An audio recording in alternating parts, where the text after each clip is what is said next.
Welcome back to another episode of Rock Boys Football. Kirby Smart, the Georgia Bulldogs. I just wasting no time going after some of the best players that are currently available in this spring transfer portal window. Want to talk about a few of these players. I think it's very clear that Georgia is looking to upgrade the pass rush capability of this defense going into 2025. And, don't get me wrong. I think a lot of Georgia fans appreciate this and know this too. There's a lot of good football players already in this Georgia front seven. You have a linebacker room that's probably the best linebacker room when it comes to getting after the quarterback that you see in the country. But at the end of the day, when you're trying to replace a guy like Jalen Walker, a guy like Micah Williams, Georgia seems to be looking for a few names in the portal to help them do that in 2025. And I'll say this, they ain't going for no bums. I mean, the names that Georgia is going after early on in this process are some of the more impressive football players that you see in the spring transfer portal window, specifically North Carolina edge rusher Beau Atkinson, who I think might be just period the best football player that's currently available in the transfer portal. We'll get a little bit more into him. I also have a few other names that I think are worth mentioning when we're talking about potential Georgia targets in the portal. Now, before we get into it, as always, to the Georgia fans, y'all let it fly in the comment section. Look, if you're a Georgia fan listening to this in the middle of April, chances are you are grinding the PFF numbers, taking a look at some of these guys that are getting linked to Georgia. Would love to hear how you guys are feeling in the comment section. Appreciate you guys rocking with it. If y'all do enjoy the content, consider subscribing to the channel. And look, if the last 24 hours are any early indication of what this Georgia team might be doing in the spring portal window, we might have a lot to talk about over the next couple of days and weeks. Without further ado, let's get into probably my favorite player currently in the portal, UNC edge rusher Beau Atkinson. Now, I'm not going to go out and say Beau Atkinson is Micah Williams, but he's going to come onto this Georgia team and he's going to play a very similar role, very similar body types too, and very similar play styles. Now, Micah Williams has that a little extra juice that's going to make him a first-round NFL draft pick. But I look at Beau Atkinson and say does a lot of the same things really well. Very good against the run, 6'6", 265, good length, heavy hands, knows how to get off blocks, had 17 run stops for North Carolina in 2024 as kind of a rotational guy. Going back and watching some of the North Carolina stuff from him in 2024, I don't know why he wasn't on the field more. He's one of those guys that he played 389 snaps on that North Carolina defense. They should have been keeping him on the field for almost 600, in my opinion. I know that's a lot, but that's how good of a football player I think he is. Now, he's very good against the run, which is always a priority for Kirby Smart, Glenn Schumann in Georgia. If you're an edge rusher that can get after the passer at a high level, but you can't stop the run, think about Jalen Walker maybe early in his career, or a guy like Damon Wilson who transferred out, you ain't going to play. And so we need edge defenders that are going to be able to stop the run. Beau Atkinson can, but he also gives you a ton of juice in the pass rush. I mean, a 15% pass rush win rate, and he can win in a lot of different ways. Like at 6'6", 265, speed to power, using his length and just putting tackles right into the lap of the quarterback. He can do that. But he also has some unique coordination, flexibility, bending the corner and attacking the outside shoulder, and has some juice off the line of scrimmage. So, yeah, he can win you a speed to power and just kind of go right through you. But he's also a guy that can win on the outside shoulder. And when you have edge rushers that can win in the ways that Beau Atkinson can, that's what makes it dangerous. And I think the last part is this kid's motor is hot. I mean, he's a guy that was really productive. 11 tackles for a loss and 7 sacks last year. A lot of that production came from, one, being a really good football player, but two, this dude plays about as hard as anybody you'll see across college football. The motor's hot. Go watch that Florida State game when North Carolina played Florida State. He took over that football game for North Carolina at times against Florida State. Big fan of Beau Atkinson.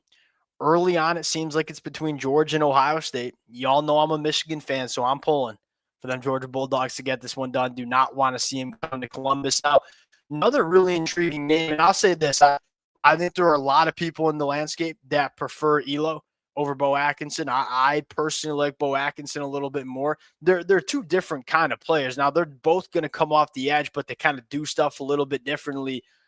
Elo Modozie from Army, I'll tell you what intrigues me the most about him. He's got 2 years of eligibility remaining, plus a redshirt year to use. Coming from Army, this kid's juice is next level stuff. But I think what intrigues Georgia the most, I think, is he was a really good football player for Army that was productive and that was really disruptive. The sky's the limit for this kid. And I think that's why Georgia's going out and getting him. Like, you might use a red shirt on this kid and have him for 2 more years after the 2025 year. And 2 years ago, he was coming out of Jacksonville, Florida as a 6'3", 195-pound edge rusher that you knew had to put on some weight. He's done that at Army the last 2 years. I think he's still developing as a football player. Like, I think Beau Atkinson, as we sit right now, is probably a better player in my opinion, but the upside that Elo has is extremely high. And it does seem like Georgia is going to, we saw them in the winter kind of unload the clip to get some pass catchers going into 2025. Zachariah Branch, Noah Thomas. I think what you're going to see Georgia do in this spring portal window is, hey, we're going to unload the clip and make sure this front seven can get after the quarterback the way we expect to do it in Athens. And that's really been the calling card. I mean, you look at Georgia, the national championship versions of Georgia, it is stopping the run, getting after the quarterback. Both Beau Atkinson and Elo will certainly help you do that. If you land at both, makes your team significantly better going into 2025. Now, another name that Georgia is pursuing here is Cedric Smith from Alabama A&M.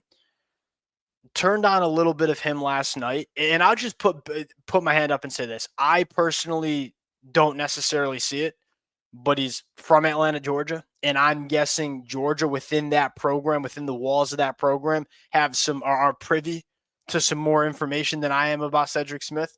When I turn on the film, I don't see a contributor in 2025, and maybe that's not the plan. He's a young guy that played pretty dang well at Alabama A&M, and maybe the plan is, hey, let's just stack a young body and see what he looks like in 2026 and 2027. Kind of an extension of the high school recruiting trail.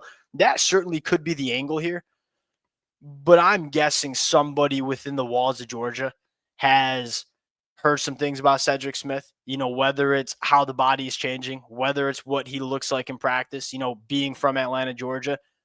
I'll trust Georgia with the evaluation of Cedric Smith, but definitely an interesting name to watch because he got on the football field a lot and played well as a young kid at Alabama A&M. A couple other names. One other edge rusher that probably is one of the better edge rushers available is Phillip Lee, another Jacksonville, Florida kid coming from Troy.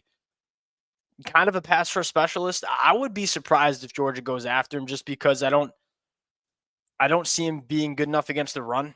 I think he can get after the passer. But, like we said at the top, Georgia values these edge guys that can stop to run too. And Phillip Lee, I probably question the physicality that he can have playing along the line of scrimmage and the SEC. I look at Beau Atkinson and Elo and say those are probably your top 2 targets. I don't dislike Phillip Lee. And if Georgia were to bring him in, I wouldn't knock them one bit. I'd probably prefer Beau Atkinson and Elo. And I don't even know if Georgia's going after Phillip Lee. We haven't heard much buzz on that front yet. Last name I'll throw out there is Shamar Brown at running back. Georgia might be in the market to add one more running back, especially with some attrition that they've seen. Now, Shamar Brown, you kind of look at what kind of running back Georgia might be going after. Maybe they go after a veteran. You're young, but you're talented. Nate Frazier, Bo Walker. You've heard some really good things. Chauncey Bowens, too. I mean, Shamar Brown's going to be going into year 3 of his college football career. He's got 3 years of eligibility remaining, was a redshirt freshman from North Dakota State in 2024, ran for over 1,100 yards, 51 missed tackles forced, 5'11", 220, runs like he's 220. Don't get me wrong, but also, also a guy that has some second level shake to him too. Probably one of my favorite running backs in the portal, where it's a guy that immediately gives you playable depth in the 2025 year, but also a guy with 3 years of eligibility remaining that could maybe blossom into a really good running back over the next couple of years in Athens, Georgia. We'll see where Georgia decides to go. And I think the privilege that Georgia has here is that this roster's in a good spot, like it always is. Like, when you recruit out of the high school ranks the way Georgia does, you're not going to the transfer portal like some of these other teams that have glaring weaknesses on both sides of the football.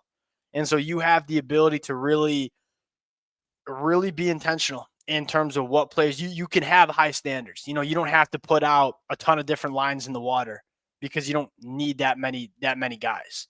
So you have the ability to make these incentives for them to come to Georgia pretty damn high because you don't have to go out and get 10 plus players, and you really can focus in on some of the best players that are currently in the portal. And I think that's what you're seeing Georgia do. And I don't think it's a coincidence that the two names that are getting a lot of buzz around Georgia are, in my opinion, the two best edge defenders that we see in the transfer portal currently. It's going to change. You're probably going to see some more players from Georgia leave. You'll probably see some more good players enter the portal over the next couple of days. We'll continue to update this conversation, but an early look is that I think Georgia's going to be aggressive, and I think we might have some commitments to talk about over the next couple of days and weeks. Appreciate you guys rocking with it. If y'all do enjoy the content, consider subscribing to the channel. Appreciate you guys, and we'll talk to y'all later.